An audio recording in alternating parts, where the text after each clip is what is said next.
इसमें बच्चे चले जाते हैं। अच्छा अच्छा। तो इसमें एक बहुत बड़ी सुरंग है। हाँ। इसमें बहुत दूर दूर तक सुरंग है।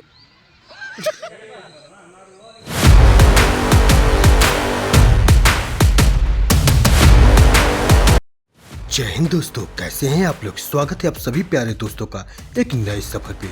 दोस्तों आज की इस वीडियो में हम आप लोगों को लेकर आए हैं एक ऐसे रहस्यमय किले का भ्रमण कराने जहां शाम होते ही आदमी, पशु, पक्षी, जानवर तक नजर नहीं आते, जहां रात होते ही अजीबो गरीबी आवाजें गूंजने लगती हैं। रात होते ही कोई इधर आने की हिम्मत तक नहीं करता, अगर कोई आ भी गया तो वापस नहीं जाता। जी हाँ दोस्तों, आज हम आप लोगों को लेकर आए हैं भुलैनी कोट हेतमपुर किला, जो काफी पुराना किला है, जिसके नाम से ही पता चलता है कितना रहस्यमय किला है।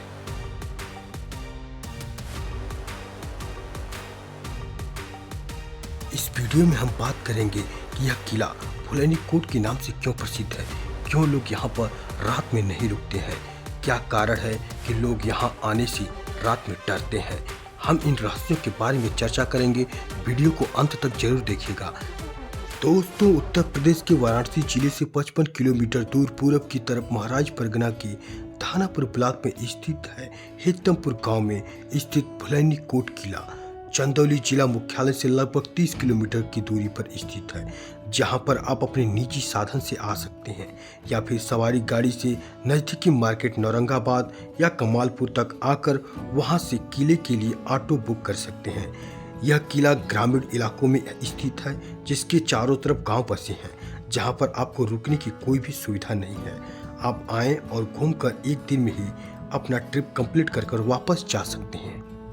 दोस्तों ये गांव हेतमपुर है और हम लोग किले के पास पहुंच चुके हैं। किले का बाहरी आवरण काफी आकर्षक और मनमोहक है, जो लोगों को अपनी तरफ आकर्षित करता है। लेकिन दोस्तों अक्सर लोग इसके रहस्यों को जानने के लिए इसकी तरफ खींचे चले आते हैं। जनश्रुति व बुजुर्गों के अनुसार दोस्तों यह किला हेतम खां द्वारा बनवाया गया था, जो तत्कालीन समय का शेर शाह सूरी का बड़ा जमींदार था और उसी के नाम पर गाँव का नाम हेतमपुर पड़ा। यहाँ के स्थानीय लोग बताते हैं कि ये 7 भाई थे और 7 के नाम पर 7 गांव बसाए गए।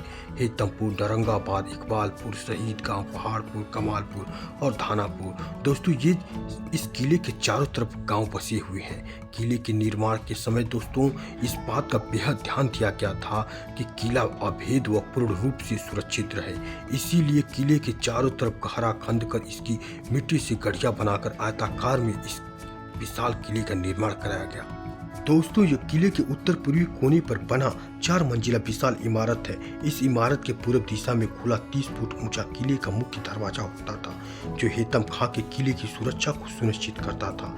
फिलहाल इस समय इस पे ताला लगा दिया गया है। दोस्तों इसके अंदर 34 छोटे बड़े मोर्चे के कंगुरों का निर्माण किया गया था। संभवतः इन कंगुरों से बंदूकधारी, तोपची व तीरंदाजी किसी प्रकार के हमलों का सामना करने के लिए मोर्चा बनाते होंगे। और इसके अंदर दोनों तरफ बड़े बड़े बरामदे होते थे। इन बरामदों में घोड़े व हाथी बांधे जाते थे, क्योंकि इनमें बड़े छोटे कई तरह के हौदे हैं। दोस्तों यह किला अपनी पूर्व अवस्था में नहीं है। इस किले की बहुत सी दीवारें, छतें पहले से गिर गई हैं, ईंटें बिखर चुके हैं और यह धीरे धीरे खंडहर में तब्दील होता जा रहा है। इसके बहुत सारे बरामदे भी टूटकर बिखर गए हैं। दोस्तों यहाँ के स्थानीय लोग कहते हैं कि दरवाजे के बाएं तरफ से गिरी छत के कारण वह मुख्य सुरंग भी बंद हो गया है, जिसके भूमिगत मार्ग से चुनार, जमानिया, थानापुर एवं कमालपुर तक पहुंचा जा सकता था। सुरंग मोटी दीवार में बनी अलमारी के में इस प्रकार स्थित थे कि आम आदमी कुछ समझ न पाए। अगर वह सुरंग में चला भी जाए तो भ्रामक रास्तों में उलझकर भटक जाए। किले के विशाल परिसर में बाहरी दीवार में जमीन से सटा एक बड़ा ताखा दिखाई देता होगा। इसी ताखे में झुककर प्रवेश करने पर दीवार के ही उत्तर की ओर बढ़ती हुई एक सीढ़ी मिलती है। इस सीढ़ी से भुलैनी कोट के ऊपरी मंजिल पर जाया जाता था तथा बीच में दाहिनी तरफ बाएं बने ताकों व अलमारियों से रास्ते बदल बदल कर ही ऊपर चढ़ा जाता था। इसी प्रकार इस किले को भुलैनी कोट के नाम से जाना जाने लगा। भुलैनी कोट में हर मंजिल पर सामने की तरफ दोनों दरवाजों के दोनों छोर के समांतर 2-2 तोपें लगी रहती थी तथा दर्जनों सैनिक हथियार लैस पहरा देते थे। वहीं दोस्तों यहाँ के स्थानीय लोग बताते हैं कि पास के ही गांव में एक आई बारात इस किले में घूमने के लिए आई, लेकिन सुरंग में प्रवेश करने के बाद वो वापस नहीं आई, इसी किले के अंदर ही गुम हो गई। तब से लोग इस किले के अंदर जाने से डरने लगे और यह किला भुतहा किला कहलाने लगा। दोस्तों, यह इमारत किले की बिजली कोट कही जाती है। किले के दक्षिण मध्य में स्थित यह इमारत पूरे किले की मुख्य इमारत है। इमारत का मुख उत्तर दिशा की तरफ है। फुलैनी कोट से किले के मैदान में प्रवेश करने पर दक्षिण दिशा में सामने की तरफ बिजली कोट दिखाई देती है। 3 मंजिल इस इमारत में वास्तुकला का उत्कृष्ट उदाहरण देखने को आपको मिल जाएगा। इमारत के निर्माण में ईंट का उपयोग आंशिक रूप से हुआ है।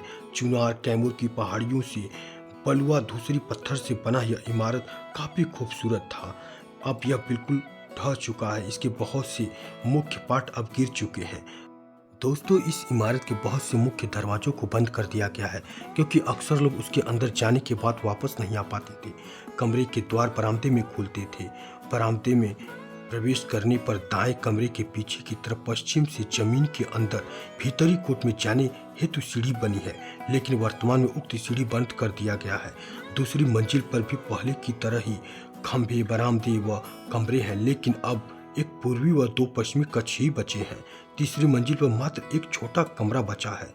स्थानीय लोग बताते हैं कि महारानी इस कमरे का उपयोग रसोई के लिए करती थी।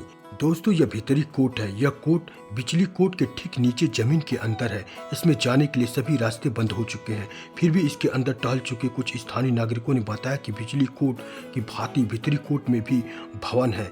यहाँ के स्थानीय लोग बताते हैं कि कुछ सेनानी इसके अंदर पहले घुसे थे और उन्होंने बताया कि 3 मंजिल व एक इमारत है। इसके पूर्वी छोर में कमरों पे लगभग 25-25 किलो के ताले लगे थे। इनका अनुमान है कि इन कमरों में भारी मात्रा में धन दौलत हथियार होंगे। भीतरी कोट से किले के चारों दिशाओं में सुरंग बाहर की तरफ निकले हैं। बताया जाता है कि भीतरी कोट को बनवाने में सर्वाधिक समय लगा था।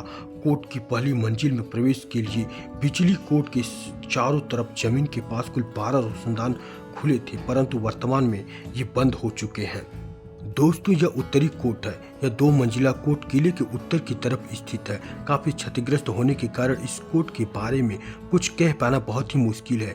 इसकी स्थिति व अवशेषों को देखते हुए यह अनुमान लगाया जा सकता है कि दोस्तों यह सैनिकों के आराम के लिए बनवाया गया था। इसकी बनावट फुलैनी कोट से कुछ छोटा है। इस कोट में छोटा दरवाजा उत्तर की तरफ था। दरवाजे के सामने लगभग 2.5 एकड़ में स्थित गहरा तालाब हुआ करता था। दोस्तों, किले के इस भाग को दक्षिण कोट कहा जाता है। यह कोट किले के दक्षिण पश्चिम कोने में है। इस कोट में हितम खां ने मथारुद ब्राह्मण व एक मुसलमान धोबी को चुनवा दिया था। आज भी कोट के भीतरी हिस्से में ब्रह्म बाबा की पूजा होती है। इस 2 मंजिल इमारत के मध्य कुआं था। इस चीज से पूरे किले में पानी की आपूर्ति होती थी। इसी कोट में उत्तरी कक्ष में एक चौड़ा रास्ता किले की 4 दीवारी पर जाता है। इसी मार्ग से सैनिक अपने घोड़ों व तोपों के साथ किले के 4 दीवारी पर चढ़ते थे। इसी कोट के बाहरी छोरे पर छोटे छोटे दरवाजे थे। इन दरवाजों के भीतर जाने वाला मार्ग इतना भ्रामक था कि थोड़ा सा चूक भी हो जाए तो अनभिज्ञ व्यक्ति अंधेरे कुएं में गिर सकता था, परंतु अब कुआं बंद हो चुका है। दोस्तों, आप देख सकते हैं यहाँ पर भी ताला लगाया जा चुका है और ये है मंदिर जहाँ पे ब्रह्म बाबा की पूजा होती है। इसके भी पीछे एक बहुत ही रोचक कहानी है।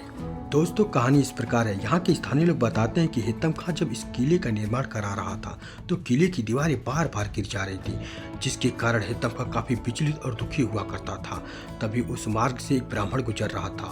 उस ब्राह्मण को हितम खां ने रोका और इस किले के बारे में बताया और उससे इसकी समस्या का समाधान पूछा। तब ब्राह्मण ने बताया कि यदि आप इस किले के अंदर एक ब्राह्मण को चुनवा देते हैं तो आपका किला फिर कभी नहीं गिरेगा और वो पूर्णतः खड़ा हो जाएगा। तभी हितम खां ने उसी ब्राह्मण को उस किले के अंदर चुनवा दिया और उसके बाद यह किला पूर्णतः खड़ा हो गया। और दोस्तों, इस किले में आज भी ब्रह्म बाबा की पूजा की जाती है। कहा जाता है कि इस किले की देखरेख ब्रह्म बाबा ही करते हैं। और इस किले की एक और खास बात है, यदि आप इस किले की एक भी ईंट अपने घर में ले जाते हैं तो आपका घर भी पूरी तरह गिर जाएगा और एक खंडहर बन जाएगा। आइए दोस्तों, यहाँ के स्थानीय लोगों से इस किले के बारे में जानते हैं। भैया लोग, क्या आप यहीं के रहने वाले हैं? लोकल लोग हैं आप लोग? तो इस किले के बारे में हमने बहुत सारी सुनी है रहस्यमय घटनाएं। सुना है कि इस किले में मतलब एक बारात ही गायब हो गई थी और मतलब काफ़ी लोग इसमें गायब हो चुके हैं। हाँ, ये बहुत पुराना किला है, लगभग 600-700 साल पहले का है। हाँ और ये हेतम खां ने बनवाया था, जो शेर शाह सूरी के जमींदार थे। अच्छा अच्छा उन्हीं लोग के यहाँ 7 गांव बसा हुआ है, उन्हीं लोग के नाम पे 7 भाई थे। अच्छा अच्छा। हम्म, तो भैया सुने कि इसमें सुरंग भी थी अंदर। हाँ, इसमें कई सुरंगें हैं जो बहुत दूर दूर तक निकलती हैं।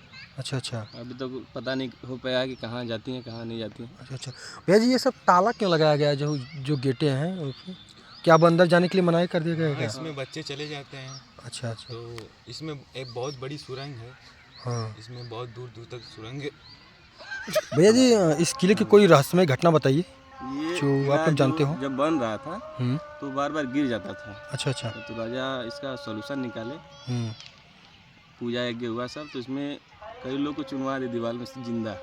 अच्छा हाँ, उसी के बाद ये शुरू हुआ बनना। जो इससे पहले मतलब बन रहा था तो गिर जा रहा था, बना वहाँ तो पर गिर एक जा रहा मंदिर होगा आपको, इसी ब्रह्मा के रूप में हाँ कोई है, वो रक्षा करते हैं किले की। यहाँ से आप एक ईंटा तक नहीं ले जा सकते हैं। अच्छा। हाँ भैया सुने कि अगर यहाँ से कोई ईंटा ले जाता है अपने घर तो उनका भी मकान वकान ढह जाता है, कुछ ऐसी भी बात था, है? वो जिंदा भी नहीं। और कुछ बताएंगे?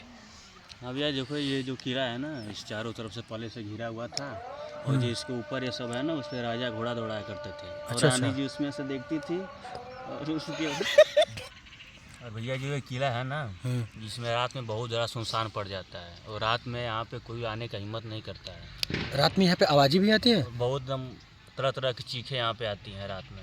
रात में कोई यहाँ पर रखता नहीं, बस यही करीब 6 बजे के बाद यहाँ पे कोई नहीं आता है। जो आता है अपने अपने मतलब घर चले मतलब सूर्यास्त होने के बाद यहाँ पे कोई नजर नहीं आता है।